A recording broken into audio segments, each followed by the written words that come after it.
காமராஜர் மகாத்மா காந்தியின் பல்வேறு போராட்டங்களை முன்னின்று நடத்தினார். அப்போராட்டங்களில் ஆங்கிலேயர்களையே அதர வைத்தது வெள்ளையனே வெளியேறு போராட்டம் தான். செய் அல்லது செத்து மடி என்கிற கனல் கக்கும் கோஷத்துடன் 1942 ஆகஸ்ட் மாதம் மும்பை மாநாட்டில் கூடியிருந்தவர்கள் மத்தியில் உணர்ச்சி பிளம்பாய் உரை நிகழ்த்தினார்.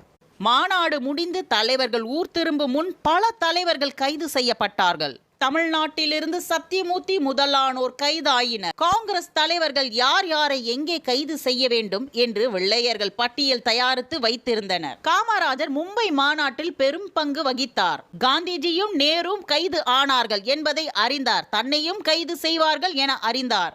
அப்படி கைது செய்துவிட்டால் மாநாட்டின் தீர்மானம் மற்றவர்களிடம் சென்று அடையாது என்று அறிந்தார். உடனே மாநாட்டின் தீர்மான கட்டுகளோடு ரயிலில் ஏறிவிட்டார். என் சஞ்சீவி ரெட்டி காமராஜருடன் வந்தார்.